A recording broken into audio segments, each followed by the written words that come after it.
మన దేశంలో బంగారానికి ఉన్న డిమాండ్ గురించి ప్రత్యేకంగా చెప్పుకోనవసరం లేదు. ముఖ్యంగా మహిళలు అత్యంత ఇష్టపడేటువంటి వస్తువు ఏదైనా ఉందంటే అది బంగారం అనే చెప్పుకోవచ్చు.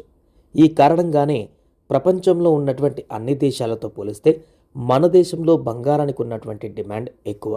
అందుకే నిత్యం ధరలు పెరుగుతుంటాయే తప్ప బంగారానికి ఎప్పుడు కూడా ధరలు తగ్గినట్టు కనిపించవు. అయితే బంగారం నిత్యం ఈ రకంగా ధరలు పెరుగుతున్నటువంటి క్రమంలో తులం 1,00,000 వరకు వెళ్ళేటువంటి అవకాశం కనిపిస్తుంది. అయితే బంగారానికి ఉన్నటువంటి ధరను కంట్రోల్ చేసేటువంటి విధంగా లేదా దేశానికి బంగారానికి కావలసినటువంటి నిల్వలను మరింత పెంచుకునేటువంటి విధంగా సరికొత్త ఆలోచన చేస్తున్నట్టు కనిపిస్తుంది. ఇందులో భాగంగా ప్రపంచంలోనే అత్యంత ఎక్కువ బంగారం నిల్వలున్నటువంటి మన దేశంలో ఇంకా బంగారం షార్టేజ్ అనేది ఉండడం తీవ్ర ఆందోళనకు గురిచేస్తుంది. ఈ కారణంగానే కేంద్ర ప్రభుత్వం అదేవిధంగా గోల్డ్ ఎక్స్పర్ట్ సరికొత్త ఆలోచనతో ముందుకు వెళ్తున్నట్టు కనపడుతుంది. ప్రపంచంలో అత్యంత ఎక్కువ నిల్వలు ఉన్నటువంటి మన దేశంలో భారతీయ మహిళల వద్ద సుమారుగా 22,000 టన్నుల బంగారం ఉన్నట్టుగా అంచనా. దీని విలువ సుమారు 100 లక్షల కోట్ల పైమాటే. ప్రపంచంలోని టాప్ 5 బ్యాంకుల్లో కూడా ఇంత బంగారం నిల్వలు లేవు. అయితే ఇంత బంగారం ఉన్నా కూడా దాన్ని నిల్వలకే కాకుండా రన్నింగ్ మార్కెట్ని కొనసాగించి దిగుమతి తగ్గించాలనే యోచనలో ఉన్నట్టుగా కనపడుతుంది. ముఖ్యంగా ఈ నిల్వల్లో ఉన్నటువంటి బంగారాన్నంతా కూడా క్రయ విక్రయాలు కనుక జరిగినట్లయితే ఇతర దేశాల నుంచి భారతదేశం దిగుమతి చేసుకునేటువంటి బంగారాన్ని తగ్గించినట్లయితే భారత రూపీ విలువ పెరిగేటువంటి అవకాశం ఉంటుంది. బంగారు డిపాజిట్లకు అనువైనటువంటి కాలపరిమితి అదేవిధంగా అధిక వడ్డీ రేట్లు అందించడం ద్వారా ఇంట్లో ఉన్నటువంటి గోల్డ్ను బయటకు తీసుకురావడానికి అవకాశం ఉంటుందంటూ గోల్డ్ రేట్ సంస్థలు కూడా గతంలో కేంద్ర ప్రభుత్వానికి లేఖలు రాశాయి. అలాగే ఈ పథకం ద్వారా 500 గ్రాముల పూర్వీకుల బంగారాన్ని డిపాజిట్లకు పన్ను విచారణలు ఉండవు అనేటువంటి హామీ ఇస్తే ఇవన్నీ కూడా స్వేచ్ఛగా బయటికి వస్తాయని అంచనా వేస్తున్నారు. చాలామంది ఇళ్లల్లో భారతదేశంలో వారి పూర్వీకుల నుంచి వచ్చేటువంటి బంగారు ఆభరణాలు వారి యొక్క ఇళ్లల్లో లేదంటే లాకర్లో దాచి ఉన్నటువంటి పరిస్థితి ఉంది. ఈ కారణంగానే 22,000 టన్నుల బంగారు నిల్వలు భారతదేశంలో ఉన్నాయి. దీని ద్వారా బంగారం ద్రవ్యీకరణ పథకం లాభదాయకంగా రూపొందించాలని విజ్ఞప్తి చేస్తున్నారు జీఎంఎస్ సంబంధించిన వారు. ముఖ్యంగా 22,000 టన్నుల బంగారం బయటకు వస్తే 35 ఏళ్ల పాటు దిగుమతి చేసుకునే అవకాశం భారత్కు ఉండదనేటువంటి ఒక అంచనా స్పష్టంగా కనపడుతుంది. ముఖ్యంగా 2024 మొదటి 11 నెలల్లో భారతదేశం బంగారం దిగుమతులపైన $47 బిలియన్ ఖర్చు చేసింది. లాకర్లో ఉన్నటువంటి బంగారాన్ని విడిపించడానికి ఒప్పించాలంటూ ఇప్పటికే విశ్లేషకులు కూడా తమ అభిప్రాయాన్ని వ్యక్తం చేస్తున్నారు.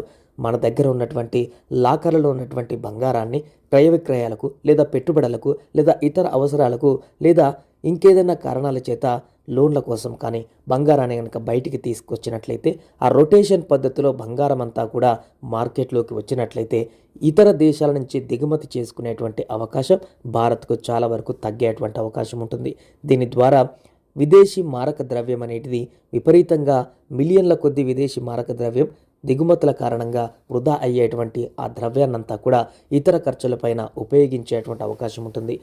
తద్వారా భారతదేశ ఆర్థిక వృద్ధిలో కీలకమైనటువంటి భాగస్వామిగా మారేటువంటి అవకాశం ఉంటుంది. అయితే ఎంతో గౌరవంగా భావించేటువంటి ఈ బంగారు ఆభరణాలను భారతదేశంలో ఉన్నటువంటి మహిళలు ఇంట్లో నుంచి బయటకు తీసేటువంటి పరిస్థితి ఉంటుందా?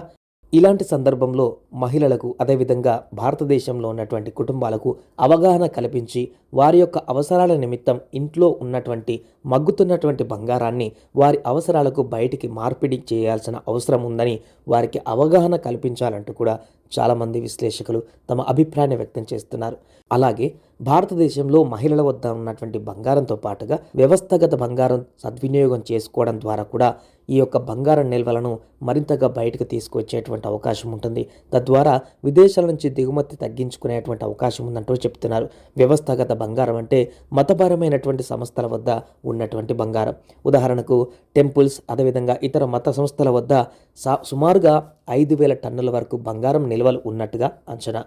ఈ యొక్క మతపరమైనటువంటి సంస్థల నుంచి ఈ యొక్క బంగారాన్ని దేవాలయాలు బంగారు శుద్ధి కర్మాగారాలతో ఒప్పందం చేసుకొని బంగారాన్ని కడ్డీ రూపంలో లేదా ముడిసరుకు రూపంలో దాన్ని కనుక రూపొందించి బాండ్ల రూపేణా లేదా పెట్టుబడుల రూపాన ఆ మార్గంలో క్రయ విక్రయాలు జరిపినట్లయితే దేవాలయాలకు ఆదాయం పెరగడమే కాకుండా బంగారం అనేది మార్కెట్లోకి వెళ్ళడం కారణంగా భారత్ దిగుమతి చేసుకునేటువంటి అవకాశం తగ్గుతుందనేటువంటి అభిప్రాయాన్ని వ్యక్తం చేస్తున్నారు. అయితే ఈ రెండు కూడా ఇప్పటికిప్పుడు సాధ్యమయ్యేటువంటి పని కాదంటూ కూడా చాలామంది అభిప్రాయం వ్యక్తం చేస్తున్నారు. ఒకటి, పూర్తిగా మహిళలకు అదేవిధంగా భారతదేశంలో ఉన్నటువంటి కుటుంబాలకు అవగాహన కల్పించడం అనేది దీర్ఘకాలకమైనటువంటి ప్రక్రియ. అదేవిధంగా మతపరమైనటువంటి కార్యక్రమాలకు సంబంధించినటువంటి ఈ యొక్క బంగారం నిల్వలను బయటికి తీయడం అనేది సెంటిమెంట్కు సంబంధించినటువంటి అంశం. సో ఈ రెండు అంశాలలో కూడా ఇప్పటికిప్పుడు ఎలాంటి ఆలోచన చేసేటువంటి అవకాశం లేదు. దీర్ఘకాలంగా దీని మీద దృష్టి పెడితే ఏదో ఒక సమయానికి ఈ పూర్తి నిల్వలనేటి కూడా బయటకు వచ్చేటువంటి అవకాశం లేకపోలేదంటూ కూడా చెప్తున్నారు. ఏదేమైనా కూడా ప్రస్తుతానికి చర్చకు వచ్చినటువంటి ఈ అంశం ఒకసారిగా గోల్డ్ ఎక్స్పర్ట్ అదేవిధంగా బంగారాన్ని ఇష్టపడేటువంటి వ్యక్తులందరి మధ్య కూడా చర్చనీయాంశంగా మారింది. ఒకవేళ కేంద్ర ప్రభుత్వం ఈ రకంగా ఆలోచించినట్లయితే, ఒకవేళ దీనికి నుంచి ప్రజల నుంచి ఎలాంటి రెస్పాన్స్ వస్తుంది, భారత మహిళల నుంచి ఎలాంటి రెస్పాన్స్ వస్తుంది, మతపరమైనటువంటి సంస్థల నుంచి ఎలాంటి అభిప్రాయాలు వ్యక్తమవుతాయి అనేది $1 మిలియన్ ప్రశ్న.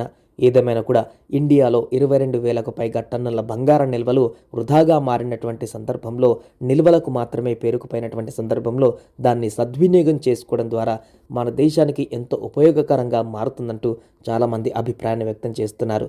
చూడాలి మరి ఈ యొక్క అంశానికి సంబంధించి ఇప్పటికే GMS సంబంధించినటువంటి వారు కేంద్ర ప్రభుత్వానికి లేఖ రాసి వారి అభిప్రాయాన్ని వ్యక్తం చేయడం జరిగింది. దీనికి సంబంధించి ప్రభుత్వం ఏదైనా ఇనిషియేట్ తీసుకుంటుందా లేదా యాజ్ ఇట్ ఈస్గా ఇలాగే కొనసాగిస్తుందా అనేది చూడాల్సి ఉంది.